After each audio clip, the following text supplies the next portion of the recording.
Olá pessoal, estamos começando mais um episódio do Conversando com o R2R, o podcast do Comitê de Bacia Hidrográfica do Rio dos Rios. Eu sou André Boria, coordenador do escritório da Secretaria Executiva do Comitê, e estamos hoje aqui batendo um papo com um membro que acompanhou toda a história do desenvolvimento do Comitê do Rio dos Rios. Eu até brinco com ele que ele, junto com o Vicente, são os decanos do comitê, que é o Paulo Roberto Araújo, né? Que acompanha todo o desenvolvimento do comitê desde sua criação, até antes mesmo da criação do comitê. E hoje a gente vai estar aqui batendo um papo sobre a história do comitê, principalmente no período em que surgiu a AGEVAP como Secretaria Executiva do comitê e como houve as transformações de organização do comitê. Araújo, eu passo para você a palavra para você se apresentar e pergunto para você também como foi a chegada da AGEVAP para o comitê, o que aconteceu, o comitê se beneficiou de que forma com a chegada dessa agência delegatária para auxiliar nas suas atividades. Seja muito bem-vindo, Araújo. Obrigado, André, pela oportunidade de estar aqui, né, relatando aqui um pouco da história aí do nosso Comitê Rio dos Rios, né? O precursor, como já deve ter sido dito, né, foi o BNG2 lá em 2001 e hoje eu cheguei ao comitê, ao BNG2 até em 2009. Até então eu não entendia de nada de gestão de recursos hídricos, mas eu fui ser representante lá do município de Santa Maria Madalena, né, o secretário de Meio Ambiente na época, no governo lá de 2009 a 2013. Uhum. E nesse período que eu fiquei lá como gestor ambiental da pasta, eu fui indicado para ser o representante do município no BNG2, que em 2012, se eu não me engano... 2011 iniciou o trabalho da AGEVAP. 2011, né? Isso. Eu me recordo que eu estava ainda como secretário, né? Nós tivemos a implantação do Comitê Rio dos Rios. Certo. Né, e o BNG2 foi extinto, até porque não havia mais necessidade, né, do BNG2, e o Comitê Rio dos Rios nasceu, né, com pouca estrutura ainda, mas com a chegada da AGEVAP, que é a agência delegatária, né, e foi ajudando, dando o apoio para a organização, né, para a capacitação, contratação de técnicos até para fazer parte da secretaria, né, executiva. Certo. E foi fluindo tudo, né, é lógico, engatinhando, né. Hoje eu acredito que o comitê é um jovem, né, já bem mais esperto do que nessa época. 2011, do que 2011. Que é um bebê, né, estava engatinhando mesmo para muitos membros, né, do segmento público, usuários da água, a organização da sociedade civil. A gente não tinha muita expertise nessa área. Então, a gente não sabia nem para que era o comitê, qual é a finalidade dele. Então, na verdade, você tinha um colegiado, uma série de pessoas que representavam instituições da região, mas esse próprio colegiado desconhecia suas próprias competências, como ia se organizar, como ia funcionar o seu funcionamento, né? Correto. Então, na verdade, teve esse processo então de amadurecimento necessário, né? É isso aí. Na verdade, né, o BNG2 plantou uma semente para a integração desse grupo, desses membros, interessado em fazer uma gestão perfeita, né, dos recursos hídricos da nossa região, da nossa bacia, né, diagnosticando demandas, né, problemas pontuais, para tentar trazer soluções. Só que não sabia como. Então o BNG2 semeou e nasceu o comitê com esse mesmo grupo, de certa forma. E aí começou a sua organização, chegou a delegatária, ajudando nessa organização. Dando a logística, o apoio. Ajudando a entender suas competências, o que era, o que não era a competência do próprio colegiado. A buscar o uso dos recursos disponíveis, entendeu? Para a gestão do recurso hídrico da bacia. Aí eu fico curioso. Nesse período, né, que o próprio comitê desconhecia plenamente sua capacidade, sua competência, né, não tinha ainda uma organização interna muito bem estabelecida, mas já tinha um certo recurso que poderia ser deliberado. Como é que era o processo de aprovação desses recursos nesse momento, né, de organização incipiente, e como isso se desenvolveu ao longo do tempo? Então, André, no início, né, estava engateando, era novidade, né? O tema era novidade para muitos, né? Até mesmo para o segmento público, né, que sabia que tinha a obrigação de fazer o planejamento, né, plano, né, de gestão da bacia, fazer saneamento, mas não sabia como, né? Então, no início, era uma coisa que muitos entenderam que o comitê era uma fonte de recursos só. Certo. Chegava lá, pagava dinheiro e fazia o que queria. Não era bem assim.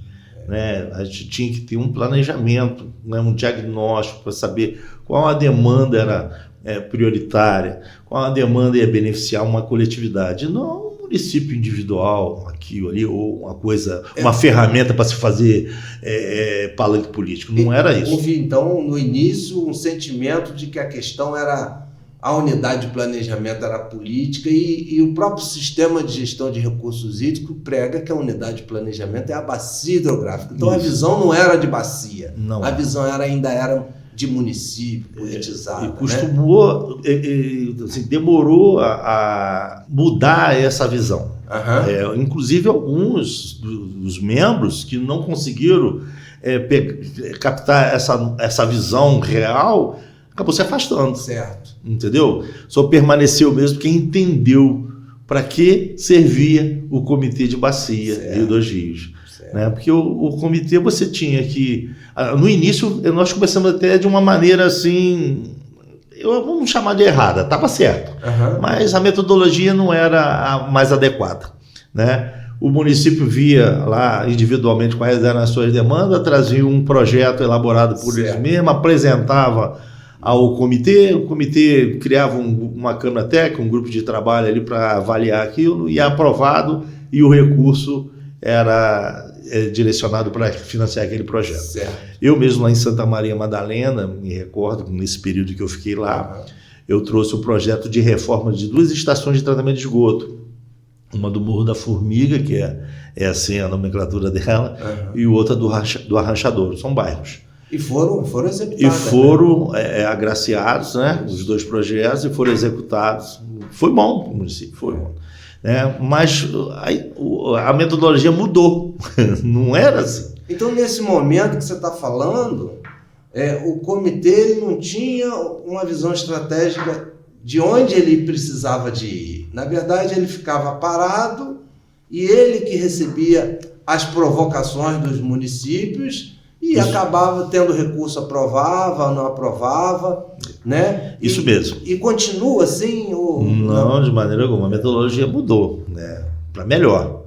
Porque o que acontece o interesse de cada município, aí tem alguns interesses até políticos em fazer o projeto A, B, a gente...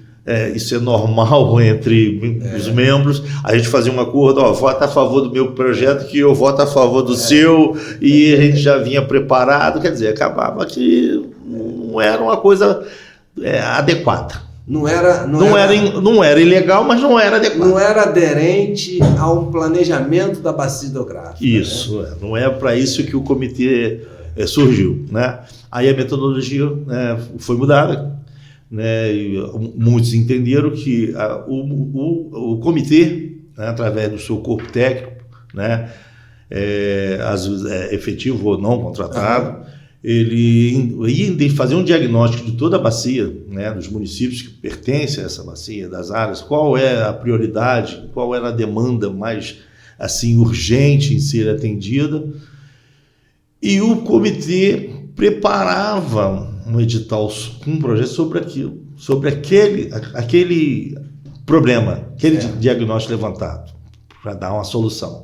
E aí o município que tinha interesse, tivesse habilitado, tudo certinho, ele ia participar. entendi. Então mudou totalmente a estratégia de buscar o recurso. Na verdade, inverteu, né? Inverteu. Isso. Enquanto, num primeiro momento, no início da organização, o comitê ficava parado e recebia a provocação do município, desse período de organização e estruturação do comitê, ele começou a olhar para a região hidrográfica como um todo e já ver onde é que ele tem que ir com bases técnicas, onde é que ele tem que avançar, e aí ele preparava as propostas de investimento de acordo com onde ele diagnosticou necessidade de avanço.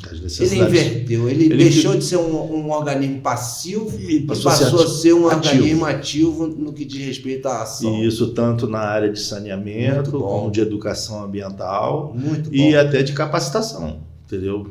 Para levar para a região da bacia. Então, de fato, esse período representou um amadurecimento muito grande na estruturação do comitê. E deixa eu entrar numa pergunta para você. Mas como é que funcionou internamente toda essa questão? Então, houve algum tipo de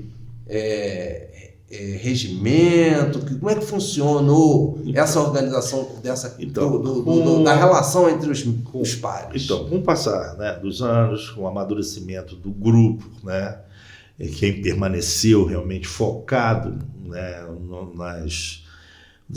na gestão hídrica da bacia, preocupado, né, em fazer um trabalho sustentável em toda a bacia, né, para diminuir os impactos que existiam, né, e alguns ainda existem até hoje. Então nós fizemos um grupo de trabalho e a gente começou a fazer primeiro passo, fazer uma revisão do regimento interno. Né? E esse regimento interno, na época, eu também me lembro, sediou lá o município do Arbar, sediou, né, o amigo lá, não sei se você lembra dele, Maurício Vermelhis, cooperou muito, Maurício, né? Jackson Vogas, Bom Jardim, isso. E a representando a Lafarge, que era o Vitor Bardasson. Isso, tá subido até de Cordeiro, ele é filho de Cordeiro, eu o conheço.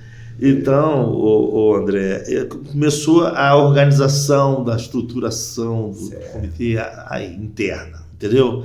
Aí que foi vendo essa necessidade de mudar também essa metodologia de buscar, né, o recurso. Uma estruturação interna, né? Isso faz parte da estruturação interna. Aí depois começamos a nos preocupar com o planejamento da distribuição desse recurso. Aí começamos a trabalhar para fazer um plano, né, anual. Que é o PAP, né? Acho que funciona, acho que é utilizado até nos dias de hoje.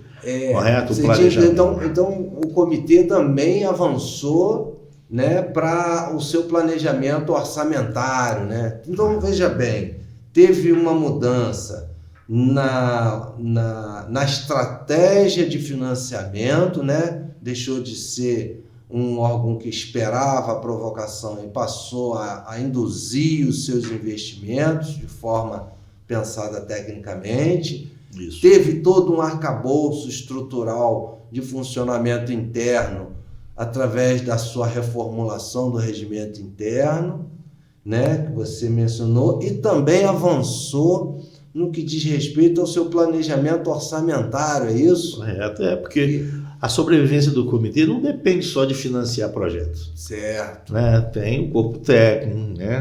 Por sinal, você faz um excelente trabalho, né? Obrigado.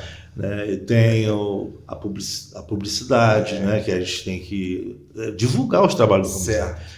O comitê, muita gente da população não sabe que existe, né? Então, é através da publicidade, né? Das ações, da comunicação.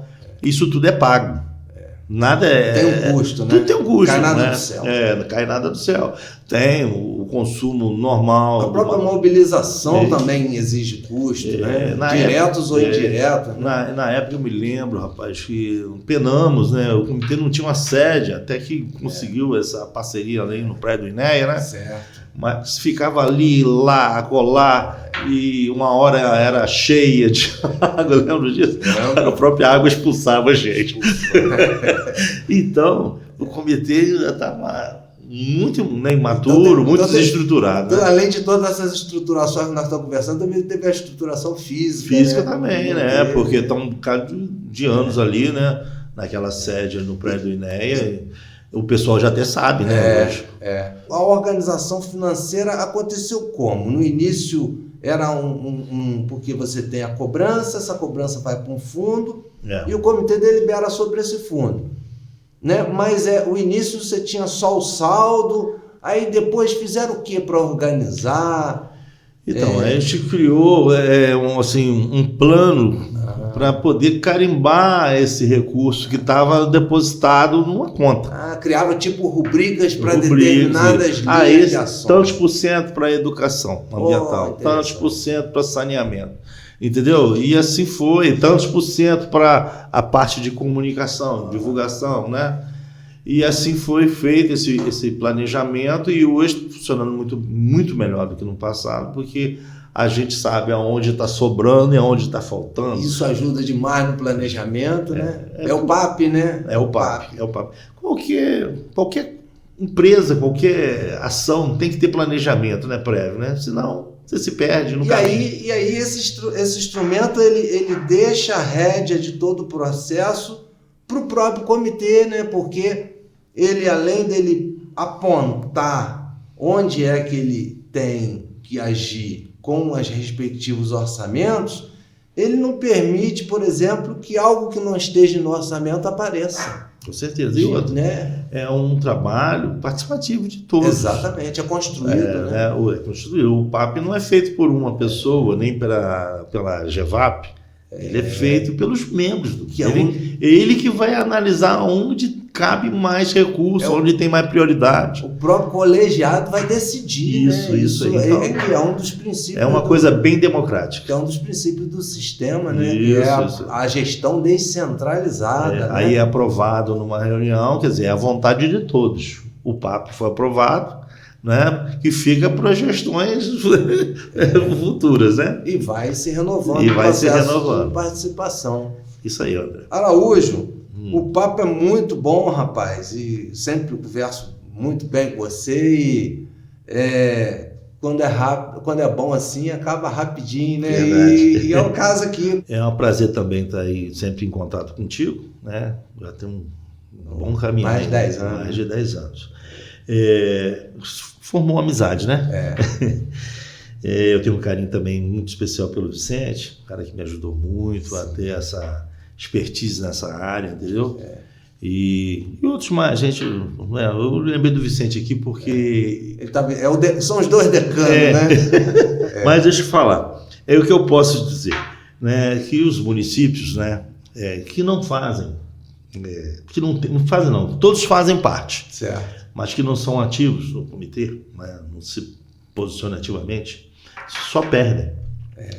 Porque o benefício que o comitê pode trazer para cada município da nossa bacia, né, se eu não me engano, são 11 municípios da região serrana, porque Itaocara pertencia, saiu? Não, que tem um pedacinho do Carmo. Um pedacinho do Carmo, Itaocara permanece, toda que não é da região serrana, então ficou Itaocara e uma São Fidélis. Também, né? Que eram os dois municípios que fogem da região serrana, mas que pertenciam à nossa bacia, né? Que pertence, né? Isso. Aí o que acontece? Né? Os municípios que ainda mostram resistentes a participar, ou são ausentes, né? Faltosos, eu participo um pouco, o pessoal perde, porque é um canal, né? Legal para se buscar, né? Recurso de uma maneira legal, né? Correta, né? Apresentando projetos para cobrir algumas demandas que existem no seu território. O prefeito, desculpe falar assim, mas é o prefeito que decide. O prefeito hoje que fica só amarrado em emendas parlamentares, né, buscando recurso para fazer as obras ou cobrir demandas do seu município, ele está perdendo oportunidades melhores. Certo. Porque é uma metodologia, tem que continuar buscando emendas menores? Tem. Mas ele tem que criar, né, uma estrutura técnica dentro da prefeitura dele para ir buscar, né, através de projetos, né, o recurso do FECAM, do Fundri e de outros, né, órgãos que existem com fundos para essa finalidade. Estou lá em Cordeiro hoje, não estou mais em Madalena, sou secretário em Cordeiro, né, e tento de todas as maneiras, né, convencer que o município tem que participar ativamente do comitê. Eu estou sempre tentando buscar, né, elaboração de projeto para vir buscar. Hoje, você falou, às vezes a gente se prejudica um pouco, o município está um pouquinho mais avançado, ele acaba perdendo. Então, o nosso caso lá do projeto de saneamento, porque a gente tinha a SEDAI na época, e acabamos não podendo ser habilitados, né? A mensagem que você traz é para os municípios. Abram os olhos aqueles que não participam do comitê, com certeza. Eles estão perdendo oportunidades que até desconhecem. Não é isso? E não é só isso, essa integração entre, né, gestores públicos, organização civil, usuários de água, que tem cemitérios e outros, né, propriedade e tal. Essa integração, a gente troca muita informação, né, é um estudo de caso. É uma demanda que existe no meu, de repente o outro já solucionou. E qual foi a forma? Então, não é só para... O comitê não existe só para oferecer recursos. Essa interação, essa, né, troca de informações, um fórum de articulação contínuo, né? Correto, permanente. Muito obrigado pela sua presença. Pessoal, acabou esse episódio, infelizmente, e eu faço aqui, lembro a vocês para ficarem atentos para ouvir o nosso próximo episódio e também acompanhar as redes sociais do Comitê de Bacia Hidrográfica do Rio dos Rios, e um grande abraço para todos.